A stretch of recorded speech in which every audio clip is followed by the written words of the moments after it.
Nishad here, and welcome back to the 3D printing channel. Today we have to showcase you part 3 of the Lithophane Saga. This is our latest Lithophane creation, and as you can see here, it looks really good. It turned out really well this time.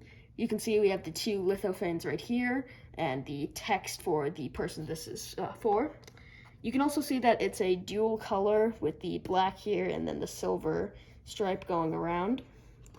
And then as you can see on the back, we have our names, and right here is the connector, which goes to this USB so you can plug it in. And you can also control it with this remote, which you can control the colors and the brightness.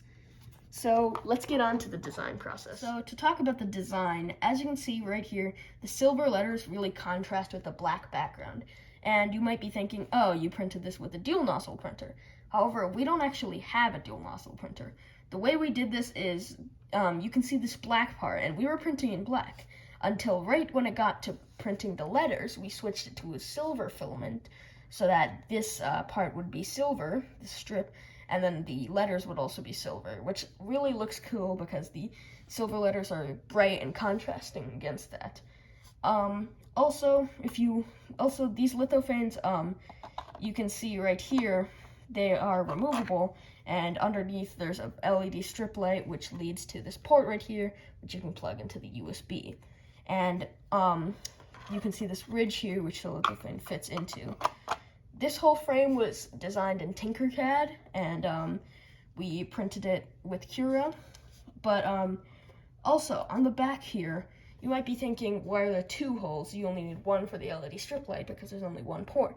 Well, actually, we were going to use this with T-lights, as in with the same thing. We used the same thing with our first Lithophane. However, the T-lights didn't actually work out. They were a bit too tall, and they were hitting against the Lithophane, so that wouldn't push in fully.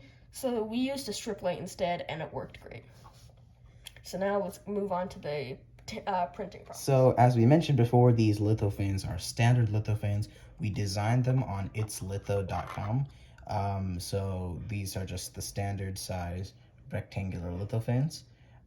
So the procedures we printed, the process is mostly the same. We used Sunlu's black PLA here, and we used Hatchbox's PLA Plus. Both of these are PLA Plus. So we used silver for Hatchbox and black for Sunlu. And the light strips are, we just bought these off of Amazon. So they do connect, and they are controllable with a remote. Then the process here, we just used the standard 210 degrees for the nozzle and 60 degrees for the bed. So yeah, that's the printing process. 3, 2, 1. And here is the Lithophane all turned on and in a darker room, and this looks really good. All you have to do is plug it in with into the outlet and use the remote. And the remote allows for lots of options.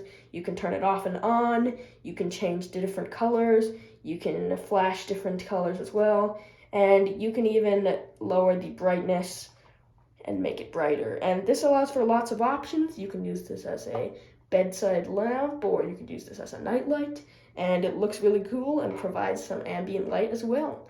So yeah.